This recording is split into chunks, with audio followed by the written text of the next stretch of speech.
सुप्रभात प्यारे बच्चों। आइए एक बार फिर से आपका स्वागत है। आज महाकवि जयशंकर प्रसाद कृत आत्मकथ्य कविता के अवशिष्ट अंश की ओर आपको ले चलने का एक प्रयास, इस कविता के अवशिष्ट अंश को समझाने का एक प्रयास मेरा रहेगा। इससे पूर्व आपने महाकवि के जीवन को, उनके व्यक्तित्व को, साथ ही कविता की जो प्रारंभिक पंक्तियां थी उसको समझने का, उसको आप तक पहुंचाने का, संप्रेषित करने का एक प्रयास मेरे द्वारा किया गया था।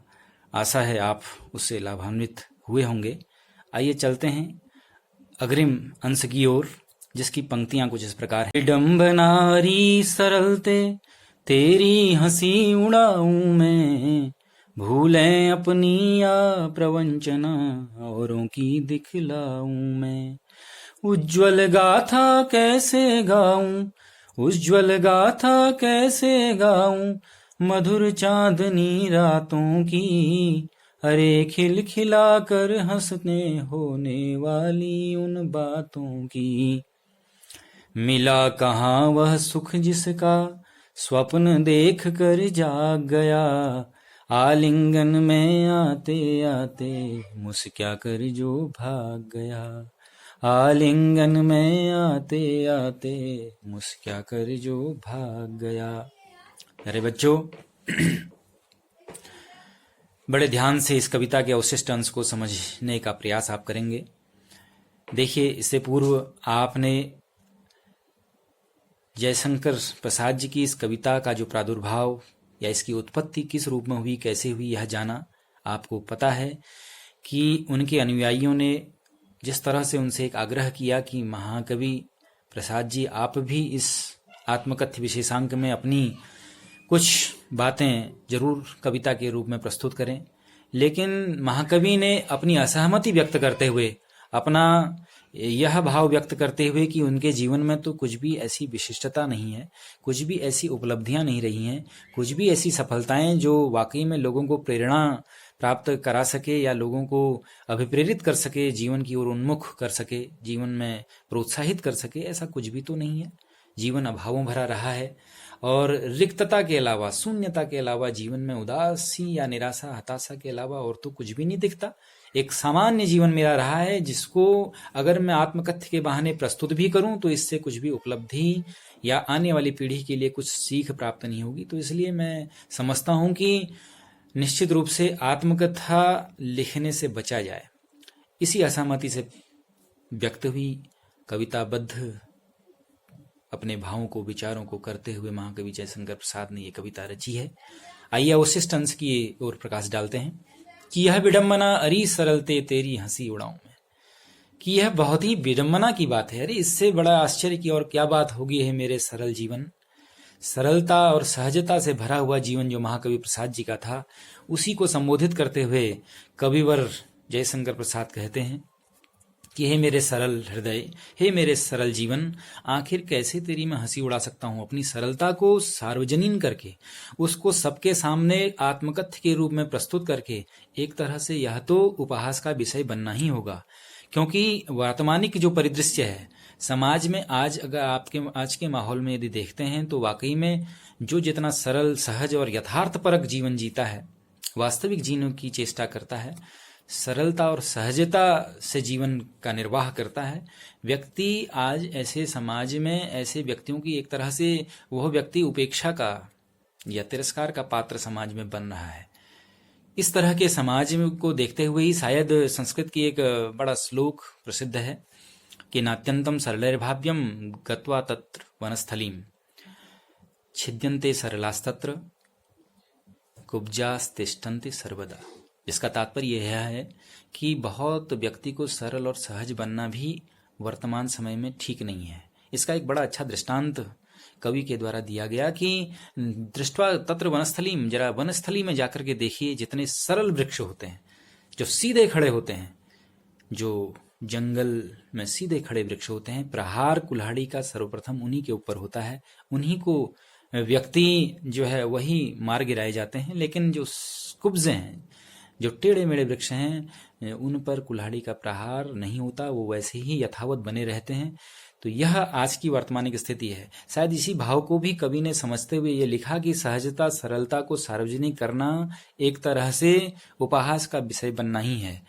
तो इसलिए कवि ये कहता है कि हे मेरे सरल मन, आखिर मैं अपनी सहजता को व्यक्त करके तेरी कैसे तेरी आखिर हंसी उड़ा सकता हूँ और उपहास का विषय बन सकता हूँ। कवि आगे बताता है कि यदि मैं आत्मकथा लिखने के लिए तैयार भी हो जाऊं तो इससे दो चीजें सार्वजनिक होंगी, और इन दो चीजों के सार्वजनिक होने से किसी को कोई फायदा नहीं मिलेगा, और भी मैं उपेक्षा का पात्र बनूंगा, और भी मैं उपहास का विषय बनूंगा। वो दो चीजें क्या हैं?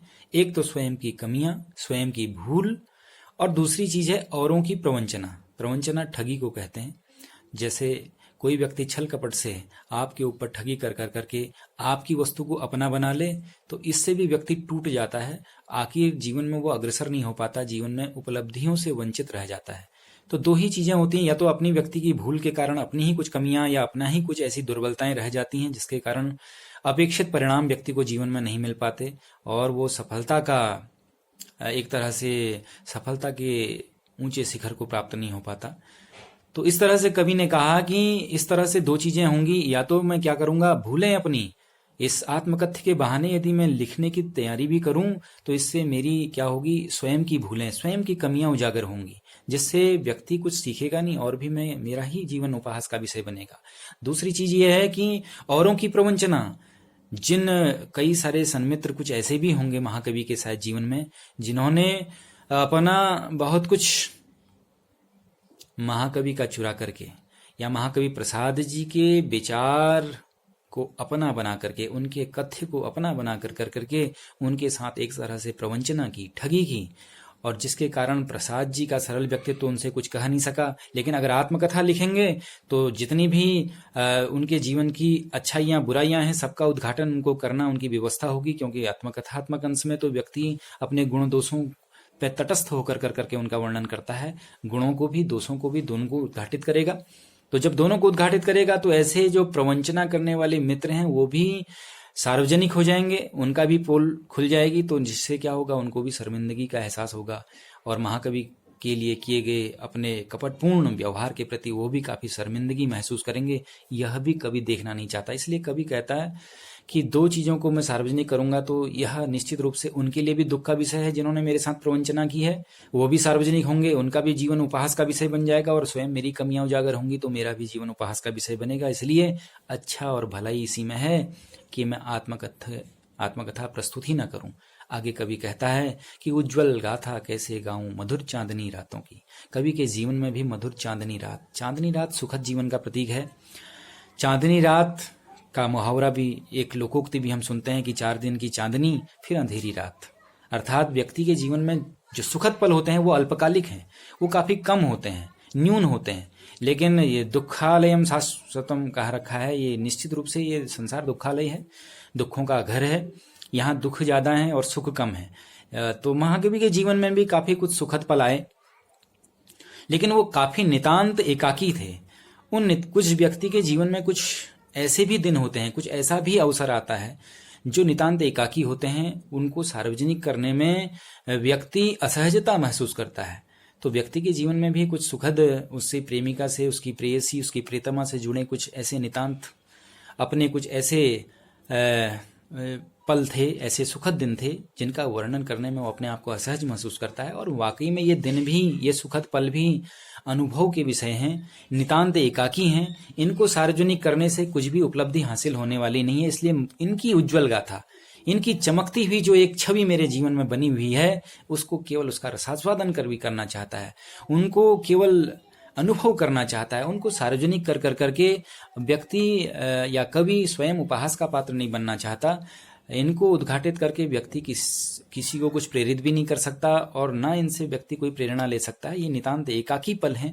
इनकी आखिर इन सुखद दिनों की वह गाथा इनको काव्य रूप में या आत्मकथ्य के रूप में प्रस्तुत करके आखिर व्यक्ति कुछ भी क्या आखिर उससे प्राप्त कर पाएगा। इसलिए कवि कहता है, उज्जवल गाथा कैसे गाऊं मधुर चांदनी रातों की, अरे खिलखिलाकर हंसने होने वाली उन बातों की।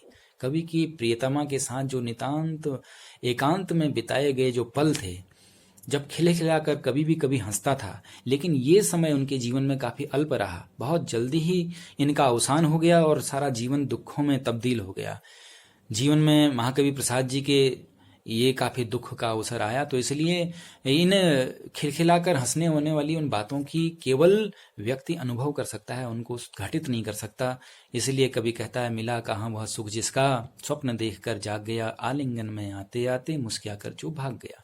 कभी आगे इन पंक्तियों में बताता है कि कवि के जीवन में भी स्वयं उन्होंने भी बहुत सारी सुखद कल्पनाएं की थी, जीवन में बहुत अच्छी अपने एक सुखद जीवन की बहुत सपने संजोए थे, लेकिन वह सुख के पल उसके जीवन में नहीं आया। व्यक्ति जो सोचता है यथामति या वो सब कुछ पूरा ही हो जाए, ऐसा तो संभव हो नहीं पाता। तो इसलिए कवि अंत में कहता है कि जिस सुखद जीवन की कल्पना उन्होंने की थी, उसका तो केवल स्वप्न मात्र में वह उसका अनुभव कर पाए, उनका यथार्थ धरातल से कोसों दूर तक उसका कोई वास्ता नहीं रहा। जैसे स्वप्नावस्था में कोई चीज अगर हमको प्राप्त भी हो जाती है तो उसकी प्रसन्नता क्षणिक होती है, जागृत अवस्था आने पर वह सब कुछ दूर हमसे हो जाता है, उसका यथार्थ जीवन से, वास्तविक जीवन से कोई उसका सरोकार नहीं होता। ठीक ऐसे ही व्यक्ति के जीवन में, कवि के जीवन में भी सुख का संस्पर्श बहुत कम रहा, अत्यंत दुख का जीवन उन्होंने जिया। इसलिए आलिंगन में आते आते जिस सुख के दिनों की उन्होंने अपना बनाने की ठानी थी, जिसको आलिंगन करना ही वो चाह रहे थे, कि वह खाली एक संस्पर्श उनके जीवन में दे करके वह सुख के दिन उनसे जीवन से काफी दूर हो गए। वह क्या नाम कहते हैं, मुस्कुरा कर भाग गए। कहने का तात्पर्य ही यह है कि अच्छे दिन या सुख भरे जिंदगी